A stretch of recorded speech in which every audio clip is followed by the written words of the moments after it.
Hello friends, welcome back to my channel study with Vishakha. Friend, मैं आज आपको शिक्षण की विधियां एवं सिद्धांत पेपर में से शिक्षण सामग्री का उपयोग नामक चैप्टर आज आपको मैं पढ़ाने वाली हूं और इससे रिलेटेड एमसीक्यू बेस्ड क्वेश्चन भी आपको इस वीडियो में दिए जाएंगे। तो फ्रेंड्स, पहले हम जान लेते हैं कि शिक्षण सामग्री होता क्या है, इसका यूज़ कैसे किया जाता है और यह बच्चों के लिए कैसे उपयोगी है। तो फ्रेंड, जो शिक्षण सामग्री है इसका प्रयोग मुख्यतः जो है वो टीचर करता है अपने अधिगम को और अधिक सरल, सरस और बोधगम्य बनाने के लिए। ठीक है फ्रेंड्स। तो फ्रेंड, देखते हैं शिक्षण सामग्री वह साधन है जिसके प्रयोग से बालक की ज्ञान इंद्रियां जो होती हैं और अधिक सक्रिय हो जाती हैं और वह पाठ के सूक्ष्म व कठिन भावों को सरलतापूर्वक समझ पाते हैं। तो जो बच्चे हैं वह अगर हम शिक्षण सामग्री का उपयोग करते हैं, अगर अच्छे से शिक्षण सामग्री का उपयोग करें तो बालक की जो ज्ञान इंद्रियां हैं वो सक्रिय हो जाती हैं और जिस भी बात को हम बालक को बताना चाहें वह बहुत ही जल्दी से सीख जाते हैं। और शिक्षण सामग्री का उपयोग जो है एक टीचर को और से अधिक करना चाहिए जिससे बालक को कोई भी चीज़ समझने में परेशानी ना हो। तो इसको 3 चरणों में जो है शिक्षण सामग्री को डिवाइड किया गया है जिसको टीचर यूज करते हैं। तो पहला जो होता है वह होता है श्रव्य साधन, ऑडियो एड्स, फिर होता है दृश्य साधन, विजुअल एड्स एंड श्रव्य दृश्य साधन, ऑडियो विजुअल एड्स। तो फ्रेंड, देख लेते हैं कि इन तीनों के अंतर्गत कौन कौन सी चीज़ें आती हैं। तो श्रव्य सामग्री के अंतर्गत रेडियो, टेप रिकॉर्डर, ग्रामोफोन एवं लिगवा फोन आते हैं। फिर दृश्य सामग्री के अंतर्गत वास्तविक पदार्थ, चार्ट, ग्राफ, मॉडल या प्रतिमान, फिर चित्र एवं रेखा चित्र, फिर फ्लैनल बोर्ड। फिर से श्रव्य दृश्य सामग्री के अंतर्गत टेलीविज़न, कंप्यूटर, सिनेमा, शैक्षिक भ्रमण या फील्ड ट्रिप जिसको कहते हैं, और अभिनय आती हैं। तो फिर देख लेते हैं फ्रेंड्स की श्रव्य सामग्री में रेडियो। तो फ्रेंड्स, रेडियो का यूज़ भी हम श्रव्य दृश्य सामग्री में करते हैं। फिर टेप रिकॉर्डर होता है, ग्रामोफोन या लिग्मा फोन का संबंध भी श्रव्य दृश्य सामग्री से ही है। फिर दृश्य सामग्री वास्तविक पदार्थ, जो भी बच्चों को पढ़ाना है अगर उसको हम प्रत्यक्ष रूप से दिखाएं तो क्या होता है, बच्चों के माइंड पे उसका असर ज़्यादा देर तक रहता है।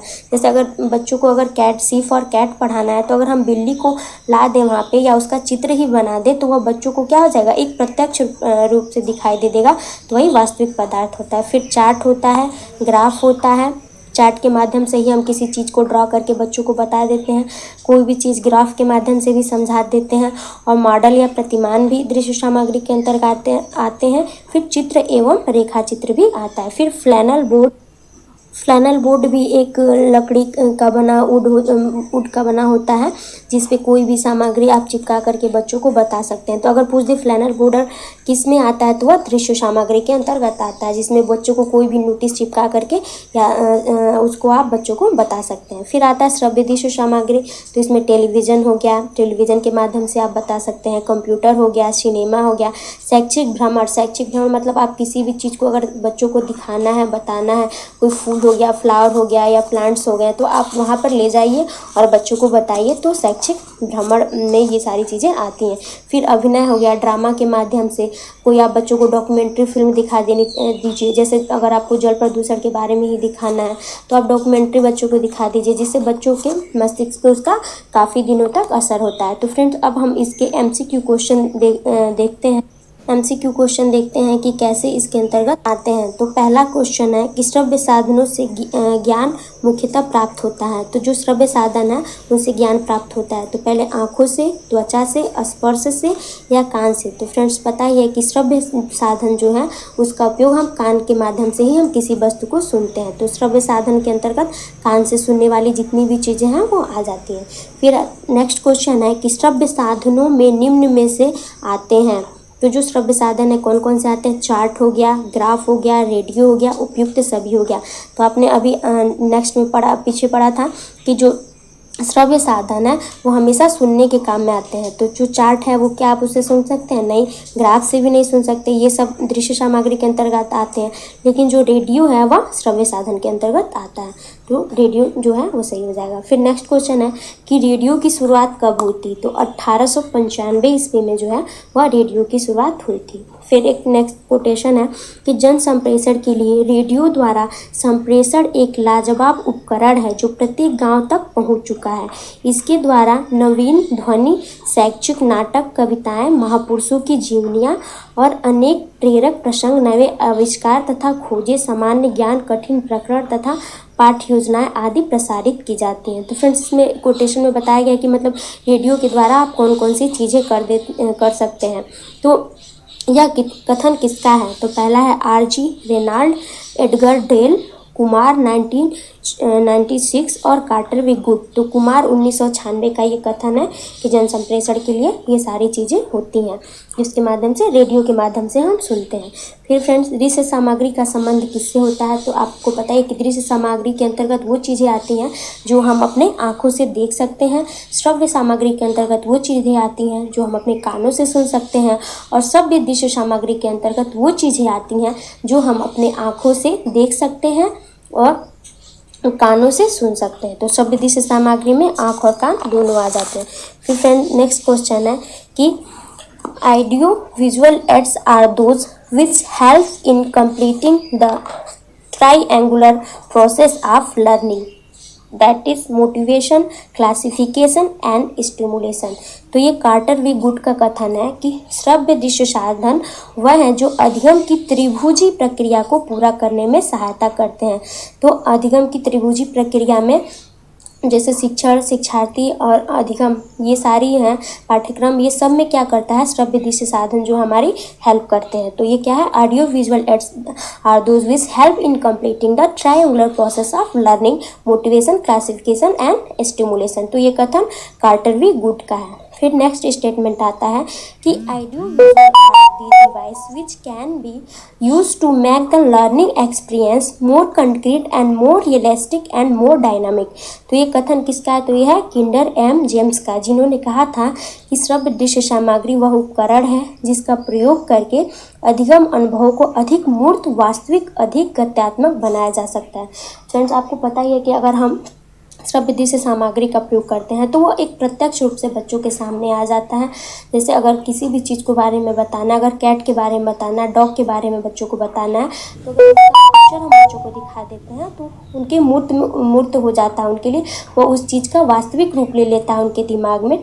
तो वो क्या करता है, ये जो श्रव्य दृश्य सामग्री है वो उसमें बच्चों को और अधिक अच्छे से सीखने के लिए क्या करता है? प्रेरित करता है।